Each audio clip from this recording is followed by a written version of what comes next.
NBA draft was on Tuesday, and the top of the draft went as expected. Most of the draft went as expected because it's such a loaded class. Everybody knew where everybody was going to land. Right now, the Rookie of the Year odds after the picks happened, they're really interesting. The third overall pick, Cameron Boozer, who went to the Grizzlies, who came out of Duke, has the best odds at plus 275. AJ Dybantsa from BYU, who went first overall to the Wizards, is at plus 280 second. And tied for third, the second overall pick, Darryn Peterson, who is now a member of the Utah Jazz, is at plus 300. And the sixth overall pick, Darius Acuff Jr. at plus 300 is tied there for third. Sean, with the way that the top of this draft went, before we just share some overall thoughts, which of these players do you think has the best chance and will win Rookie of the Year? Because it's not always the first overall pick. I went back and looked.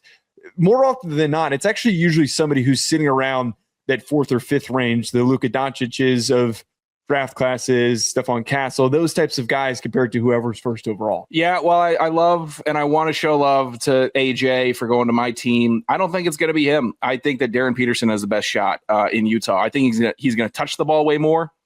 I think he's going to impact scoring way more because Utah is terrible and they don't have a lot of real pure scorers. So they're going to look to their first round draft pick to get a lot of those buckets. DC is a little different. You have Trae Young, you have, a point guard that's going to facilitate, and AJ Dybantsa, while he's super athletic, jumpy, can score kind of everywhere. I think it's going to be a bit of a curve for him in the Wizards system with already one or two other scorers in that lineup. Whereas Peterson, he's on an island. He's a guy that if he gets shots up and is getting like thrown into the fire, second half of this next year's season, he could be averaging some high numbers and really break away. That's my feel. I saw John Wall say he wanted Peterson in DC because of how it was shaped for the rookie class this year, but they went AJ, so I think Peterson to Utah is definitely the cut for me. I also think that too, if there's one of these three teams that gets to the playoffs as like a bubble team, I don't think any of these teams are good enough to actually be a playoff team, but maybe that 9 or 10 seed just sneaks their way and gets a bubble game, kind of like the Trailblazers did this past year. The Jazz, I think, have the best roster to do it because Keontae George is a really underrated player. Lauri Markkanen is a really good shooter. Jaren Jackson Jr.'s always been one of the best defensive players in the NBA. And then Walker Kessler, if he stays, is being sought after as a center for a lot of teams that need a big. So they have a core. They have a pretty good core that I think is going to at least allow for Peterson to just go do his thing. And as you said there, while they have a good roster, he needs to be that primary scorer.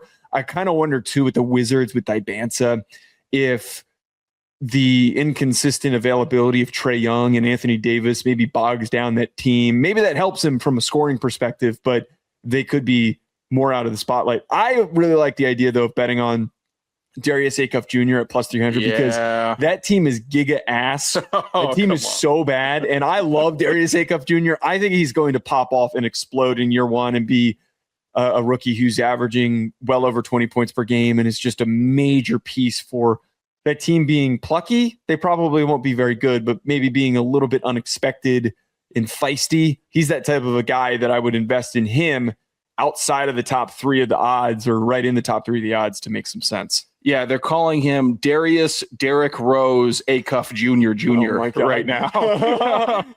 Just because the expectations. That's people actually saying that's straight up. Come on. There's nobody that has a brain that dumb that could put those two together. I've heard some good buzz on Acuff, and I mean, I'm not a religious college basketball regular season watcher, so I'm going to preface my next statement by saying that what I saw that dude do in the tournament lets me know he can score on just about anybody in basketball across the world. Like he is a one-of-one guy, no size or the size limitations don't matter to him. He's one of these guys that ignores the facts and reality of his situation just to put a ball in a hoop, and he can do it. It's definitely scary. The Bulls are giga ass. They're really rough. And they've always been like teetering of like, are they back? It's week 8. They're still around 500. Are they back? Not really. Acuff's a really good first step for them though. I'm pretty optimistic, and he's easy to root for. Right. Easy to root for. Acuff is you didn't have any of the Utah drama, if you would call it, with Dybantsa. Peterson had his cramping and the fallout from Kansas. Acuff is probably like I'd say fan favorite or most rootable rookie. Yeah, that's what I've discerned from everybody that I've talked to seems to agree that Peterson is just so easy to buy into. I wish he ended up in Brooklyn, because even though Brooklyn doesn't have a very big fan base, I do think that when you're on a New York team, you get a little bit more run. Do you think in your lifetime you'll ever be to Sacramento? Like, do you think you'll ever go to Sacramento in your life? No, I don't think I ever will. I don't think so. What's in Sacramento for me? Well, I know. I don't know anything about Sacramento, nor do I care to learn anything about Sacramento. I think Sacramento is where like the agriculture changes in California. I don't know. Like Northern California is a mess. It's all cold. Yeah, Sac Vegas. That's right. Enjoy Sac Vegas. Oh my God. What was the team in Sacramento that was at Fresno State when they were talking about like there's a lot of people in this city when college football was reshifting and they were pitching other teams to move up? It was Sacramento State. I guess Sacramento State. Yeah. Because the thing is, it's a tech hub because it's near San Francisco. So there's a lot of people that have money.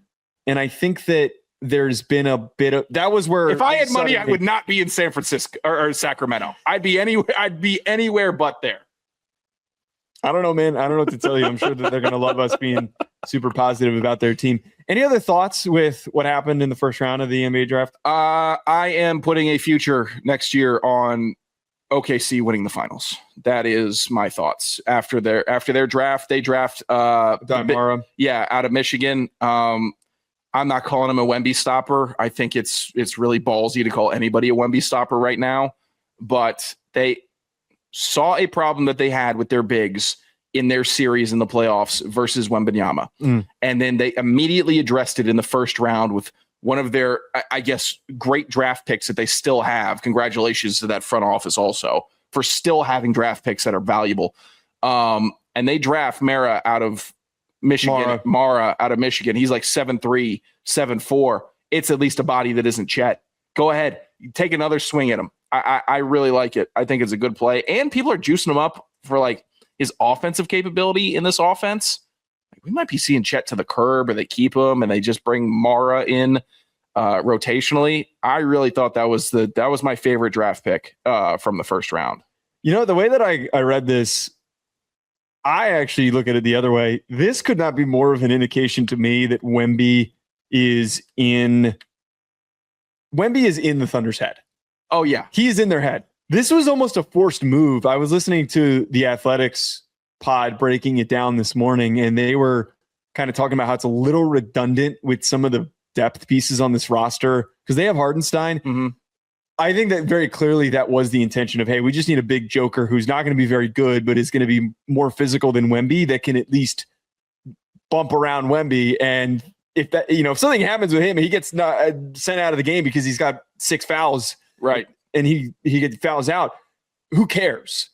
That's what I think that what Mara was done was just, hey, we need someone to mess with Wemby. We don't really care if he's actually any good or not. I think that this is a little bit of Wemby's in their dome. I think that this reinforces where Wemby sits in the pecking order of best players in the NBA. I think it's very valid. But everybody was trying to draft Jordan stoppers. Everyone's been trying to, when they're making super teams, it wasn't, hey, let's draft a LeBron stopper. Let's build our own super team. Mm-hmm. The copycat league is not reserved just for football. Basketball is in that realm also. So I think Wemby is in their heads, but I also think you're way behind in the West. You're way behind if you're not already preparing for the next 5 to 10 years of having to try to deal with him. Right. In some form.